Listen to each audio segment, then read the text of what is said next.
जी, नाम दे सकते हैं और बेसिकली जो नाम एडिशन की जो कार्रवाई है वो आगे भी जारी रहेगी और कुछ चीज़ें फ्रीज हो जाती हैं, डिलीशन जैसे बंद हो जाता है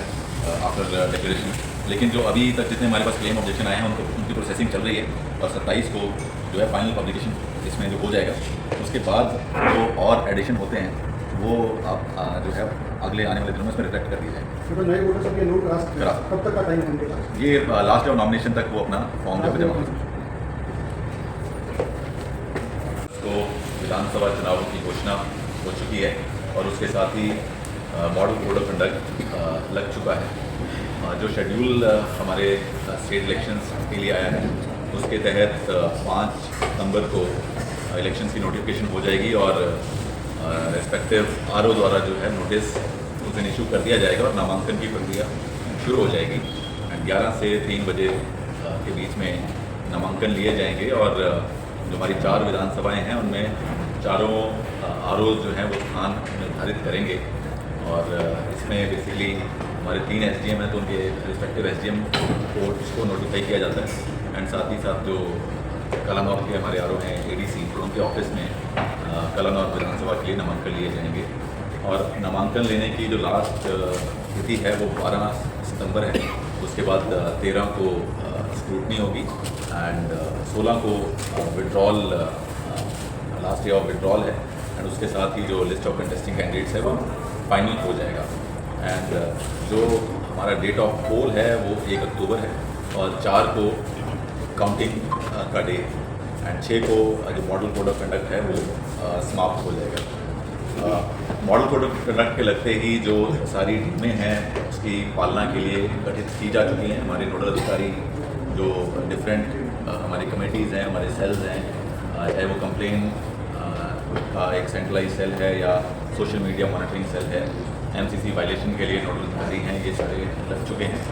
और प्रत्येक विधानसभा क्षेत्र के लिए कॉन्स्टिट्यूंसी के लिए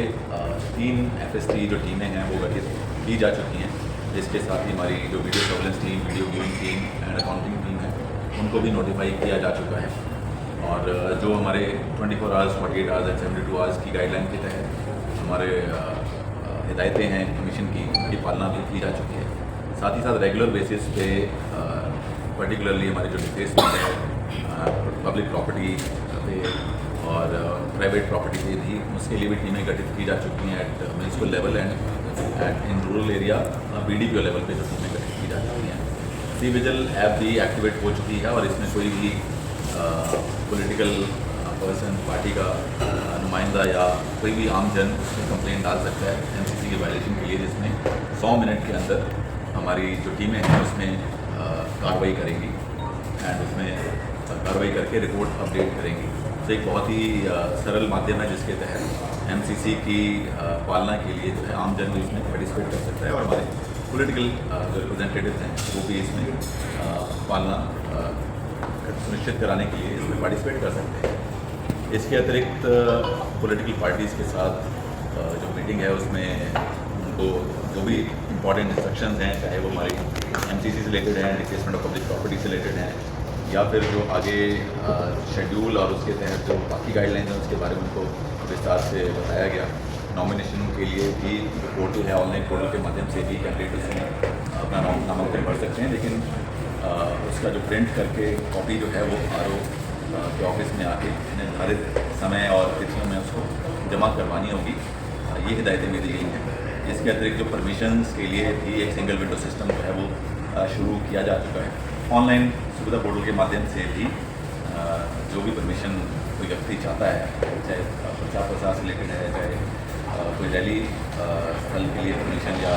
लाउड स्पीकर के लिए परमिशन, तो ये सारी परमिशन जो है सुविधा पोर्टल के माध्यम से वो उसके लिए अप्लाई कर सकते हैं।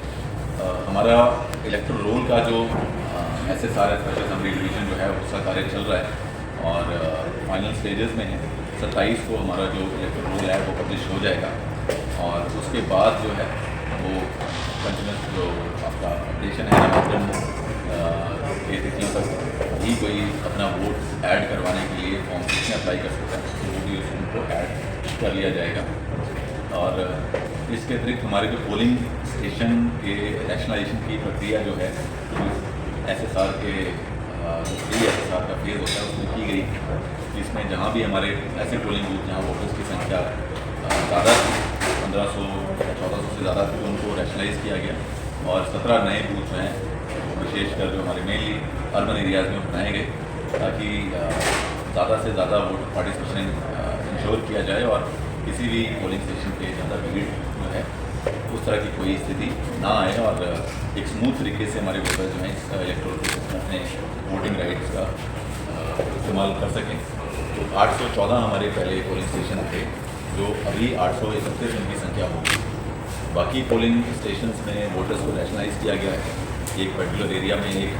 पोलिंग स्टेशन में वहाँ तो ज़्यादा वोटर्स हैं और साथ लगते बूथ में कम संख्या है, तो उसमें कुछ सेक्शंस को उसमें ट्रांसफ़र करके जिसकी लोकेशन एक ही पोलिंग स्टेशन लोकेशन पे ये दोनों बूथ हैं, तो उसमें कुछ सेक्शंस ऑफ वोटर्स को उसमें शिफ्ट किया गया एज़ पर ECI इंस्ट्रक्शन। ये सारी जो कार्रवाई है उसको अमल में लाया गया। इसके अतिरिक्त जो हिदायतें हमारी प्रिंटर से रिलेटेड होती हैं उनके साथ भी बैठक करके उनको उसके बारे में अवगत कराया गया है, जिसमें कोई प्रचार सामग्री जो वो उसमें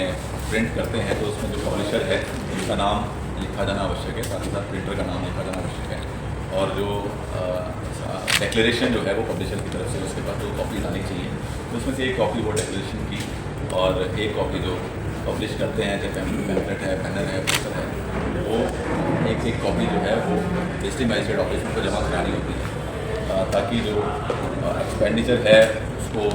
बुक किया जा सके। साथ ही साथ जो प्रचार प्रसार की सामग्री है उसको परूज़ किया जा सके कि वो हिदायतों के अनुरूप है, कोई इस तरह की वायलेशन उस सामग्री में नहीं है। साथ ही साथ जो डिफेसमेंट ऑफ पब्लिक प्रॉपर्टी है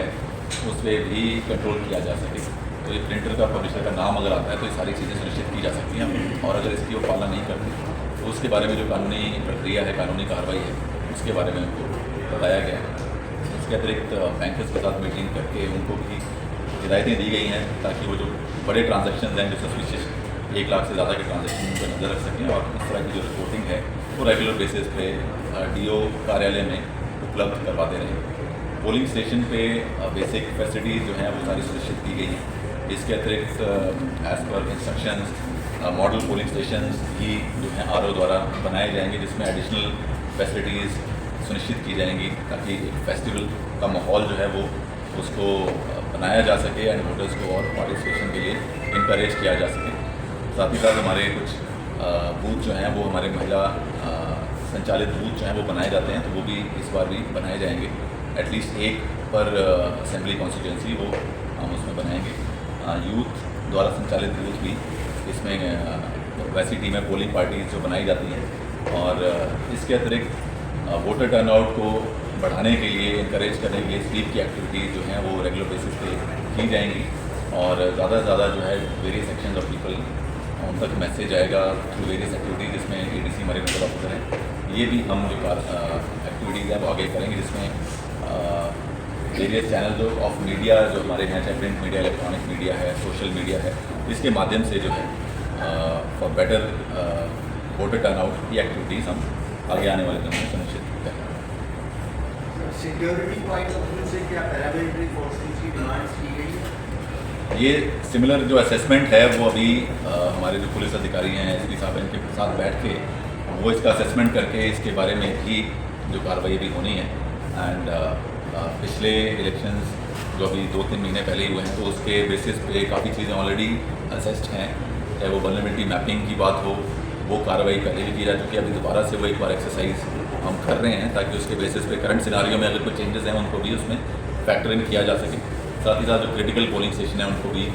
एक बार दोबारा असेसमेंट करके वो नंबर फाइनलाइज करके देन रिक्वायरमेंट जो है वो स्टेट गवर्नमेंट से भेजी जाएगी। सर, चुनाव आयोग ने अपनी बात ये कहा था कि जो हाई राइज बिल्डिंग होगी उनके अंदर बूथ बनाए जाएंगे। अपने यहाँ भी सन सिटी में है, तो क्या पॉसिबिलिटी है कि वहाँ पर भी इस तरह की जो चुनाव आयोग की हिदायतें उसके अनुसार बूथ बनाए जाएंगे? और ये स्टडी जो है रिस्पेक्टिव जो हमारे ERO के द्वारा की गई थी, चाहे वो सन सिटी है, OMEX है, तो उसके लिए कुछ गाइडलाइंस हैं, उन गाइडलाइन के तहत वो गठित किया जाता है। जैसे अब उनमें वोटर्स जो हैं एक पर्टिकुलर नंबर से ज़्यादा हों एंड टर्नआउट जो है वो वहाँ नहीं आ पा रहा हो, तो ये दोनों समस्याएं यहाँ पे नहीं थी। जो हमारे बूथ अटैच्ड हैं जिसमें सन सिटी के वोटर्स हैं और OMEX जो सोसाइटी है उसके वोटर्स हैं, उसमें टर्नआउट ठीक है और उस पर्टिकुलर सोसाइटी का भी नंबर जो है वो बहुत ज़्यादा नहीं है वोटर्स का। तो ये जो पर्टिकुलरली किया गया, जो हमारे 3 बेसिकली शहर हैं, गुड़गांव, फरीदाबाद, सोनीपत, उसमें ज़्यादा इस तरह के बूथ बनाए गए। यहाँ उस तरह की समस्या आफ्टर एनालिसिस नहीं की।